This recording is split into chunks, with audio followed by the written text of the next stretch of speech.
Should I bring them or you? Yeah. All right. Okay. Nice and easy. Follow. You go. Hello, guys. Say hello.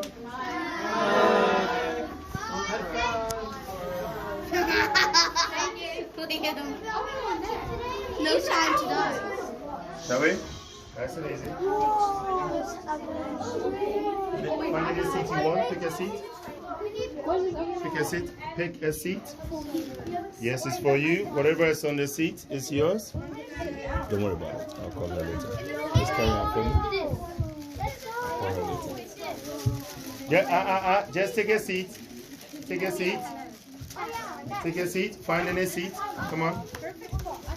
Take a seat.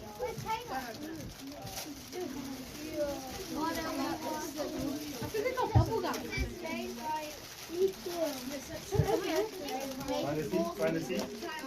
Can we open them? Anyone say What are they? somebody? Okay.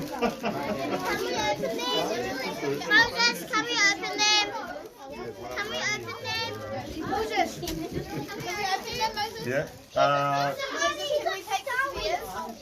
No, don't touch any spares. Take one. Be grateful for what you get.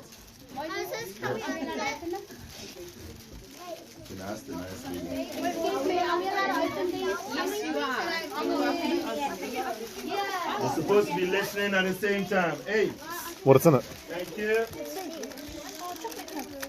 You hold on to it. Don't open yourself. Oh, We're chocolate here to and listen and learn. Yes? Yes? Hey. Hey. Sorry? You're allowed to. You're allowed to open them. Yes, as long as you're listening. As long as you're listening, yes? Leave the spare one. Take one, and that's it. Thank you. Well, I'll get it after, okay? Alright, and while you're doing that, I need you to listen, or else I'll rescind your privileges. Thank you. Hi everyone. My name is Harriet, and this is Stuart. Hello. And we both together run Lighthouse Cuba. So we are an independently owned cinema, and what that means is we are family run and operated. So lots of cinemas around the world, you'll notice places have lots of different cinemas all over the country and all over the world and lots of different places. But this is just like a single independent cinema. And what that means is we kind of, along with the cinema owner and operator, we get to decide what movies we want to show. And we don't have that kind of told to us by other people. And what that means for us, we find that quite exciting, because what that means is we can show lots of different types of films from lots of different places, films from all over the world, from different countries, different languages, and different people's experiences.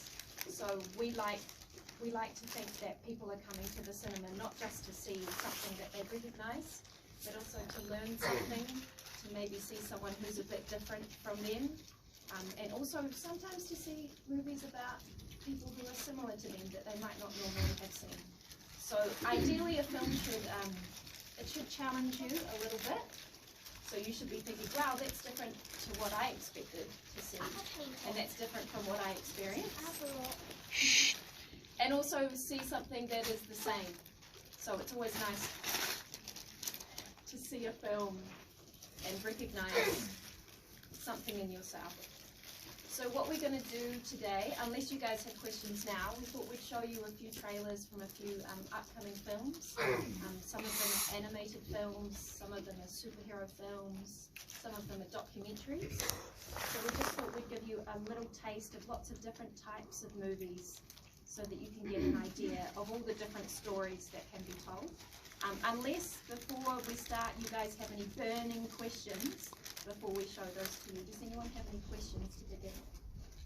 Yes. Do you sometimes watch movies here just so you can see them? Because I've watched movies here online. Always, yeah.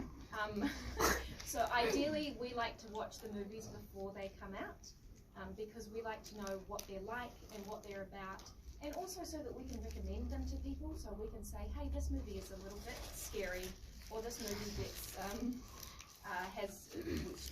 content, or this movie has this movie's funny, or this movie's a little bit odd, or this movie's a horror film, that kind of thing. We like to know what we're showing before we show it. Yeah. How do you make movies? How do you make movies? We don't make the movies ourselves, but we get the movies from the filmmakers. But what you need, so obviously, you guys know about cameras, obviously. You've got Yeah. cameras on your phone that you will have seen. So cameras for filmmaking are much bigger, and they have, actually I'll probably let Stuart answer this question, because Stuart is actually a filmmaker in his spare time as well. And he is making films, so he can answer that question probably better than I can. Yeah, well, it's very expensive and takes a lot of organising. You'd be amazed how many people, if it's just a shot of Batman standing there, there's probably 100 people behind the camera doing different things to make sure it all works. So it basically involves a whole bunch of people coming together and making something look a certain way, and then filming hundreds and hundreds and hundreds of different shots, and then giving all of those hundreds and hundreds of shots to one or two people who then put all those shots together into a movie, put it all in the order, make it all look right, and they go into the studio and they record a whole bunch of sound effects to go over the top, and they put it over the top, and it takes years. Once it's done, they offer it to places like us, and then we have a look at it and decide if we want to play it. And then if we do, we get it on a little thing like this, which is one of our movie hard drives. So every time we get a movie, it comes on one of these, and then we plug it into our machine, get the file off there, and then we send it on to another cinema, and they use the same one. What's the most expensive movie you've ever made? That I've ever made? Oh, I once spent $2,000 on a movie, and that was a short. Yeah. How long was it? It was about 10 minutes long. Oh! So if you times that to about 2 hours, and then I basically made that just by myself, raising my own money. But say a new, like the late, did you guys see the new Avengers movie? Yes. In-game? Oh, wait. I might be behind. If you've seen any of those movies, each one of those cost about $150 million. And then I think they made back about $1 billion. And then we have to give some of our ticket price to them as well, because obviously they have to cover their costs. So that's what you're paying for when you pay for the movies. You're also paying all the people who've worked on the film as well. So if you ever go, why are the movies so expensive? Then it's every single person who needs to be paid who's worked on that film as well. Because we give our money not just to us, but also to the filmmakers. I think you had your hand up on one. Yeah, have you ever not shown a film because you don't like it? Yes. What was the name? What was the name? I'm not going to say. Was it Star Wars 9? Sorry. What was the name? Yeah, I guess sometimes we watch a film and it's not very good, or it has a bad message, or that kind of thing, or we just don't think our audiences would like it, really. So at Lighthouse, I guess a lot of people call us like art house or indie, but the main thing that we concentrate on is like that it is a good film that you will enjoy, that you will get something out of. Yeah.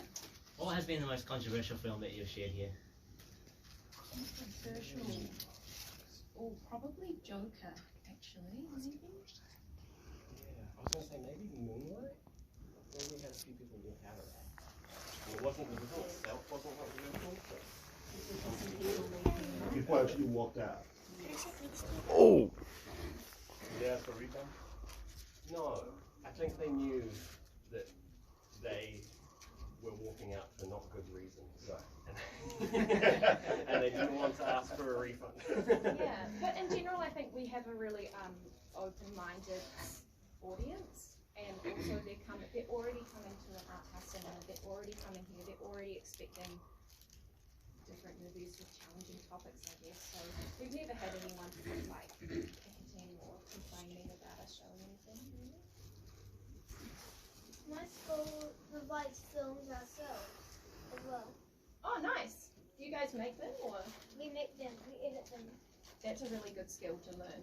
That's awesome. I wish my school did that. Yeah, it's also good because obviously you can use those skills as well, not just for making movies, but also for making online